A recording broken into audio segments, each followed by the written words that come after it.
Auto gas ಕೊರತೆ ಸಾಲುಗಟ್ಟಿ ನಿಂತುಕೊಂಡಿದ್ದಾವೆ ಆಟೋಗಳು. ಬೆಂಗಳೂರಿನ ಬಹುತೇಕ ಕಡೆ ಆಟೋ ಗ್ಯಾಸ್ ಪ್ರಾಬ್ಲಮ್ ಉಂಟಾಗಿದೆ.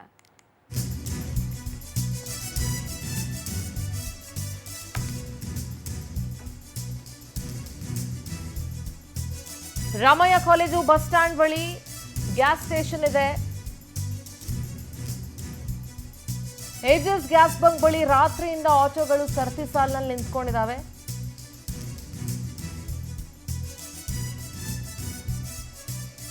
ನಿನ್ನೆ ತಡರಾತ್ರಿಯಿಂದ ಗ್ಯಾಸ್ ತುಂಬಿಸೋದಕ್ಕೆ ನೂಕು ನುಗ್ಲಿದೆ. ಬೆಳಗ್ಗೆಯಿಂದ ಸರತಿ ಸಾಲಿನಲ್ಲಿ ಆಟೋಗಳು ನಿಂತ್ಕೊಂಡಿದ್ದಾವೆ.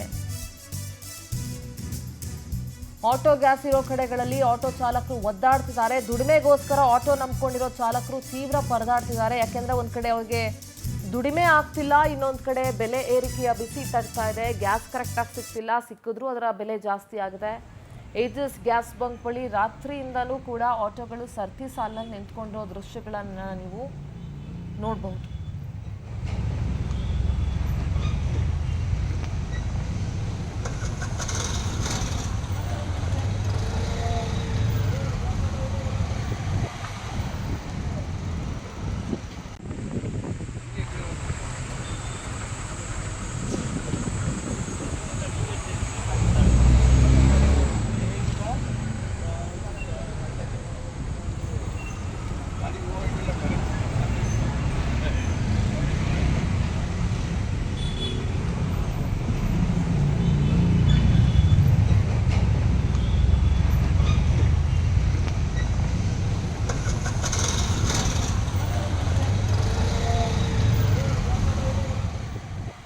ರಾಮಯ್ಯ ಕಾಲೇಜ್ನ ಬಸ್ ಸ್ಟಾಪ್ ಹತ್ರ ಗ್ಯಾಸ್ ಸ್ಟೇಷನ್ ಇದೆಯಲ್ಲ, ಇದು ಬೆಂಗಳೂರಿನ ಒಂದು ದೃಶ್ಯ ಅಂತ ಅಲ್ಲ, ರಾಜ್ಯದ ಹಲವಾರು ಕಡೆ ಇದೇ ರೀತಿಯ ದೃಶ್ಯಗಳಿದೆ. ರಾಜ್ಯದ ಹಲವಾರು ಕಡೆ, ರಾಜ್ಯದ ಬೇರೆ ಬೇರೆ ಜಿಲ್ಲೆಗಳಲ್ಲಿ ಆಟೋ ಚಾಲಕರು ಪರದಾಡ್ತಾ ಇದ್ದಾರೆ ಇವತ್ತು ಆಟೋ ಗ್ಯಾಸ್ ಕೊರತೆಯಿಂದಾಗಿ. ನಮ್ಮ ಪ್ರತಿನಿಧಿ ಸುಷ್ಮಿತಾ ಇದ್ರ ಬಗ್ಗೆ ಮಾಹಿತಿಯನ್ನು ನೀಡ್ತಾರೆ. ಸುಷ್ಮಿತಾ, ಗ್ಯಾಸ್ ಸಿಲಿಂಡರ್ನ ಅಭಾವ ಒಂದ್ ಕಡೆ ಇದ್ರೆ ಆಟೋ ಗ್ಯಾಸ್ ಕೂಡ ಕೊರತೆಯಾಗಿದೆ. ದುಡಿಮೆನೆ ದೇವರು ಅಂತ ನಂಬಿರುವಂಥವ್ರು ಆಟೋ ಚಾಲಕರು, ಅವರು ಆಟೋಯಿಂದ ಅವ್ರಿಗೆ ದುಡಿಮೆ ಬಂದಿಲ್ಲ ಅಂತಂದರೆ ಅವತ್ತಿನ ಕೂಳಿರೋದು ಕೂಡ ಕಷ್ಟ ಆಗೋಗುತ್ತೆ ಎಷ್ಟೋ ಸಲ. ಆದರೆ ಒಂದು ಕಡೆ ಈಗ ಆಟೋ ಗ್ಯಾಸ್ ಬೆಲೆನೂ ಜಾಸ್ತಿ ಆಗಿದೆ ಮತ್ತು ಸರಿಯಾದ ರೀತಿಯಲ್ಲಿ ಅವ್ರಿಗೆ ಸಿಗ್ತಾ ಇಲ್ಲ, ಅಭಾವ ಇದೆ. ಏನು ಹೇಳ್ತೀರಿ ಈ ವಿಚಾರದ ಬಗ್ಗೆ? ಆಟೋ ಚಾಲಕರು ಏನು ಹೇಳ್ತಾರೆ? ಸಿಂಧೂರ, ಏನು ಮಧ್ಯಪ್ರಾಚ್ಯ ದೇಶಗಳ ಯುದ್ಧ ಆರಂಭ ಆಗಿ ಆಲ್ಮೋಸ್ಟ್ 33 ದಿನಗಳು ಕಳೀತಾ ಇದೆ. ಹಾಗೆ ಯುದ್ಧ ಆರಂಭ ಆದ ಬೆನ್ನಲ್ಲೇ ನಮ್ಮ ಭಾರತದಲ್ಲೂ ಕೂಡ ಸರಿಯಾದ ಪ್ರಮಾಣದಲ್ಲಿ LPG ಗ್ಯಾಸ್ ಸಿಲಿಂಡರ್ಗಳಾಗಿರ್ಬೋದು ಅಥವಾ ಆಟೋ ಗ್ಯಾಸ್ ಸಿಲಿಂಡರ್ಗಳಾಗಿರ್ಬೋದು ಸರಿಯಾಗಿ ಪೂರೈಕೆ ಆಗ್ತಾ ಇಲ್ಲ. ಯಾಕಂತ ಹೇಳಿದ್ರೆ ಭಾರತದಲ್ಲಿ 75% ಈ ರೀತಿಯ ಅನಿಲ ಹಾಗೆ ತೈಲಗಳನ್ನ ನಾವು ಮಧ್ಯಪ್ರಾಚ್ಯ ದೇಶಗಳ ಮೇಲೆ ನಾವು ಅವಲಂಬಿತ ಆಗಿರುವಂಥದ್ದು. ಹೀಗಾಗಿ ಯುದ್ಧ ಆರಂಭ ಆದಾಗಲಿಂದಲೂ ಕೂಡ ಆ ದೇಶಗಳಿಂದ ನಮ್ಮ ದೇಶಕ್ಕೆ ಸರಿಯಾಗಿ ಇಂಧನ ಹಾಗೆ ತೈಲಗಳು ಪೂರೈಕೆ ಆಗ್ತಾ ಇಲ್ಲ. ಪ್ರಮುಖವಾಗಿ ಆಟೋಗಳಲ್ಲಿ 2 ರೀತಿಯ ಗ್ಯಾಸ್ಗಳ ಸಿಲಿಂಡರ್ಗಳನ್ನ ಬಳಸಲಾಗುತ್ತೆ. ಒಂದು CNG ಹಾಗೆ ಇನ್ನೊಂದು LPG ಗ್ಯಾಸ್ ಸಿಲಿಂಡರ್ಗಳು. ಆದರೆ CNG ಬಳಸೋರಿಗೆ ಯಾವುದೇ ರೀತಿ ತೊಂದರೆಗಳು ಆಗ್ತಾ ಇಲ್ಲ. ಆದರೆ ಯಾರೆಲ್ಲ LPG ಗ್ಯಾಸ್ಗಳನ್ನ ಬಳಸ್ತಿದ್ದಾರೆ ಅವರಿಗೆ ಬಹಳಷ್ಟು ತೊಂದರೆ ಆಗ್ತಾ ಇರುವಂಥದ್ದು. ಅದರಲ್ಲೂ ಕೂಡ ಅಂದ್ರೆ ಆಲ್ಮೋಸ್ಟ್ 1 ತಿಂಗಳಾಯ್ತು ಸರಿಯಾಗಿ ಪೂರೈಕೆ ಆಗದೆ ಇರೋದ್ರಿಂದಾಗಿ ಇರುವಷ್ಟು ಏನು ಈ ಒಂದು ಗ್ಯಾಸ್ ಏನಿತ್ತು ಅದನ್ನ ಆಟೋ ಗ್ಯಾಸ್ ಬಂಕ್ಗಳು ಕೂಡ ಇರೋಷ್ಟು ದಿನ ಪೂರೈಕೆಯನ್ನ ಮಾಡಿದ್ರು. ಆದ್ರೆ ಇವಾಗ ಏಕಾಏಕಿ ಆಲ್ಮೋಸ್ಟ್ 1 ತಿಂಗಳಾಗಿರೋದ್ರಿಂದಾಗಿ ಯಾವುದೇ ರೀತಿಯಲ್ಲೂ ಕೂಡ ಇಂಧನ ಪೂರೈಕೆ ಆಗದೆ ಇರೋದ್ರಿಂದಾಗಿ ಎಲ್ಲ ಬದಿಯಲ್ಲೂ ಕೂಡ ಸ್ಟಾಕ್ಗಳು ಖಾಲಿಯಾಗಿದೆ. ಅದರಲ್ಲೂ ಕೂಡ ಪ್ರಮುಖವಾಗಿ AGS ಗ್ಯಾಸ್ ಆಟೋ ಬಂಕ್ಗಳೇನಿದೆ ಇದರ ಮೇಲೆ ಭಾರಿ ಹೊಡೆತ ಬಿದ್ದಿರುವಂಥದ್ದು. ಏಕಾಏಕಿ ಎಲ್ಲ ಗ್ಯಾಸ್ ಬಂಕ್ಗಳು ಕೂಡ ಆಟೋ ಬಂಕ್ಗಳಲ್ಲೂ ಕೂಡ ಆಟೋಗಳು ಕ್ಯೂಗಟ್ಲೆ ನಿಂತ್ಕೊಳ್ಳುವಂತಹ ಪರಿಸ್ಥಿತಿ ಎದುರಾಗಿದೆ. ಅದರಲ್ಲೂ ಕೂಡ ಪ್ರಮುಖವಾಗಿ ಇವತ್ತು ಏನಾದರೂ ಸರಿಯಾದ ಪ್ರಮಾಣದಲ್ಲಿ ಗ್ಯಾಸ್ ಸಿಲಿಂಡರ್ಗಳು ಆಟೋಗಳಿಗೆ ಸಿಕ್ಕಿಲ್ಲ ಅಂತ ಹೇಳಿದ್ರೆ ಬಹುತೇಕವಾಗಿ ಆಟೋಗಳನ್ನು ಕೂಡ ನಿಲ್ಲಿಸುವಂತಹ ಸ್ಥಿತಿ ಎದುರಾಗಿದೆ. ಹೀಗಾಗಿ ಕಾದ್ ನೋಡಬೇಕಾಗಿದೆ. ಏನಾದರೂ ಯುದ್ಧ ಇದೇ ರೀತಿ ಮುಂದುವರಿತು, ಅಕಸ್ಮಾತ್ ಏನಾದರೂ 2-3 ದಿನಗಳಲ್ಲಿ ಸರಿಯಾದ ಪ್ರಮಾಣದಲ್ಲಿ ಗ್ಯಾಸ್ಗಳು ಬಂಕ್ಗಳಿಗೆ ಸರಿಯಾಗಿ ಪೂರೈಕೆ ಆಗಿಲ್ಲ ಅಂತ ಹೇಳಿದ್ರೆ ಬೆಂಗಳೂರಿನಲ್ಲಿರುವಂತಹ ಎಲ್ಲ ಬಹುತೇಕ ಆಟೋಗಳು ನಿಲ್ಲಿಸುವಂತಹ ಪರಿಸ್ಥಿತಿ ಎದುರಾಗುತ್ತೆ. Sindhura. All right Sushmita, thank you ನಿಮ್ಮೆಲ್ಲ ಡೀಟೇಲ್ಸ್ಗಾಗಿ. ಇನ್ನು ಇಂದಿನಿಂದ ಕಮರ್ಷಿಯಲ್ ಗ್ಯಾಸ್ ದರದಲ್ಲೂ ಕೂಡ ಏರಿಕೆ ಆಗ್ತಾ ಇದೆ. ಇವತ್ತಿನಿಂದಲೇ ಪರಿಷ್ಕೃತ ದರ ಜಾರಿಯಾಗುತ್ತೆ. ಇದು ಹೋಟೆಲ್ ಉದ್ಯಮ ನಡೆಸೋರಿಗೆ ಮತ್ತಷ್ಟು ಬರೆ ಅಂತಾನೆ ಹೇಳ್ಬೋದು, ಮತ್ತಷ್ಟು ಹೊರೆ ಕೂಡ ಆಗುತ್ತೆ. ಇವತ್ತಿನಿಂದ ಕಮರ್ಷಿಯಲ್ ಗ್ಯಾಸ್ ಸಿಲಿಂಡರ್ ದರದಲ್ಲೂ ಕೂಡ ಏರಿಕೆ ಆಗ್ತಿದೆ. ಹೊಸ ಫಿನಾನ್ಷಿಯಲ್ ಇಯರ್ ಸ್ಟಾರ್ಟ್ ಆದಂಗೆ ಬೆಲೆ ಏರಿಕೆ ಕೂಡ ಆಗ್ತಾ ಇದೆ. 19 kg ಸಿಲಿಂಡರ್ ದರದಲ್ಲಿ 195 ರೂಪಾಯಿ ಜಾಸ್ತಿ ಆಗ್ತಿದೆ. 1958 ರೂಪಾಯಿ ಇದ್ದಂಥ ಸಿಲಿಂಡರ್ ಬೆಲೆ ಈಗ 2153 ರೂಪಾಯಿ ಆಗಿದೆ.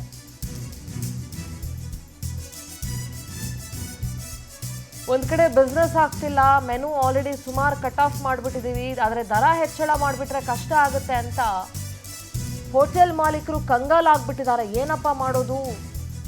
200-300 ಐಟಮ್ ಮಾಡ್ತಿದ್ವಿ, ಇವಾಗ 10-20 ಐಟಮಿಗೆ ಬಂದು ಇಳಿಸಿದೀವಿ. ಕಮರ್ಷಿಯಲ್ ಗ್ಯಾಸ್ ಸಿಲಿಂಡರ್ ಸಿಗ್ತಾ ಇಲ್ಲ, ಏನೊಂದು ಕಡೆ ಬಿಸ್ನೆಸ್ ಆಗ್ತಿಲ್ಲ. ಇದ್ರ ಮಧ್ಯದಲ್ಲಿ ಬೆಲೆ ಏರಿಕೆ ಮಾಡಿದ್ರೆ ಹೇಗೆ?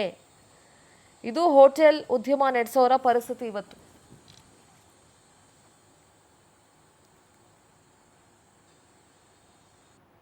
ಕಷ್ಟ ಅಂತ ನಮ್ಮ ಕಷ್ಟ ಯಾರಿಗೂ ಹೇಳೋಕ್ಕೆ ಸಾಧ್ಯನೇ ಇಲ್ಲ.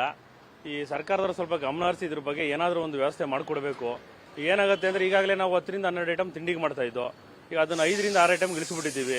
ಮತ್ತು ಮಧ್ಯಾಹ್ನ ಕೂಡ 2 ಐಟಮ್ ಕಮ್ಮಿ ಮಾಡಿದ್ದೀವಿ. ಈಗ ಇದನ್ನ ಹೆಂಗೆ ನಾವು ಬಡನ್ ಆಗುತ್ತೆ, ನಮಗೆ ಇದು ಹೆಂಗೆ ಮೇಂಟೈನ್ ಮಾಡೋದು ಅನ್ನೋದೇ ನಮಗೆ ದೊಡ್ಡ ಸಮಸ್ಯೆ ಆಗೋಗಿದೆ. ಮತ್ತು ನಾವು ಐಟಮ್ ರೇಟ್ ಜಾಸ್ತಿ ಮಾಡಬೇಕಾಗುತ್ತೆ. ಈ ಥರ ಆದರೆ ಗ್ರಾಹಕರು ಕೂಡ ಕಮ್ಮಿ ಆಗೋಯ್ತಾರೆ, ನಮಗೂ ತುಂಬ ಕಷ್ಟ ಆಗುತ್ತೆ. ದಯವಿಟ್ಟು ಇದ್ರ ಬಗ್ಗೆ ಸರ್ಕಾರದವ್ರು ಗಮನ ಹರಿಸಿ ಏನಾದರೂ ಒಂದು ವ್ಯವಸ್ಥೆ ಮಾಡಿ ಕೊಡಬೇಕು.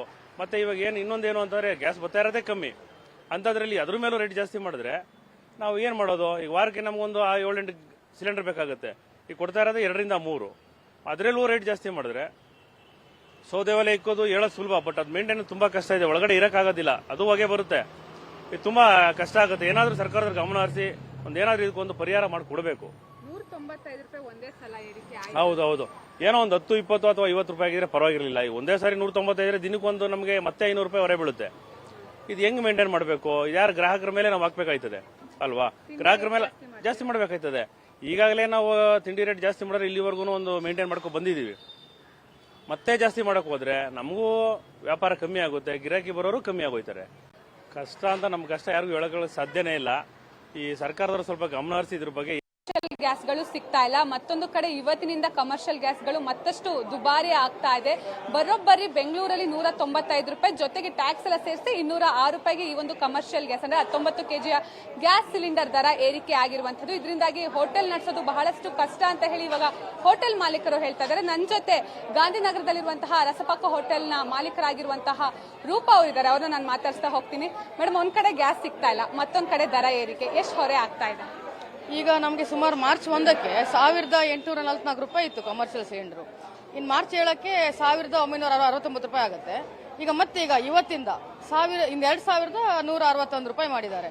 ಅರೌಂಡ್ 467 ರೂಪಾಯಿ ಈ ಮಂತ್ ಅಲ್ಲಿ ಜಾಸ್ತಿ ಆಗಿರೋದು ಒಂದು ಸಿಲಿಂಡರ್ಗೆ.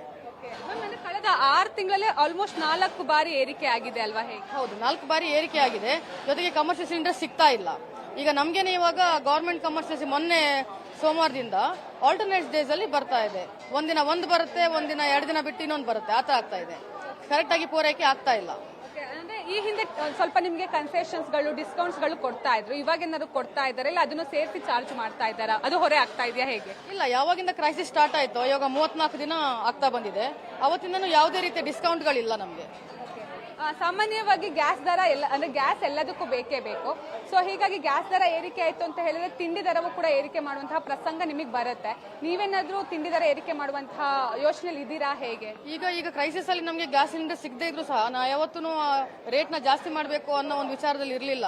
ಈಗ ಮತ್ತೆ ನೀವು ರೇಟ್ ಜಾಸ್ತಿ ಮಾಡ್ತಾ ಇದ್ರೆ ನಮ್ಮ ಹೋಟೆಲ್ನವರಿಗೆ ಯಾವುದೇ ರೀತಿಯ ಒಂದು ಅನಿವಾರ್ಯ ಪರಿಸ್ಥಿತಿಯಲ್ಲಿ ನಾವು ರೇಟ್ ಜಾಸ್ತಿ ಮಾಡಲೇಬೇಕಾಗತ್ತೆ. ಇನ್ಮೇಲೆ ಮ್ಯಾಮ್, ಏನ್ ಹೇಳ್ತೀರಾ ಸರ್ಕಾರಕ್ಕೆ? ಪದೇ ಈ ರೀತಿಯಲ್ಲಿ ಅಂದ್ರೆ ಆಲ್ ಓವರ್ ಭಾರತದಲ್ಲಿ ಈ ದರ ಏರಿಕೆ ಆಗ್ತಾ ಇದೆ, ಏನ್ ಹೇಳ್ತೀರಾ ಕೇಂದ್ರ ಸರ್ಕಾರಕ್ಕೆ?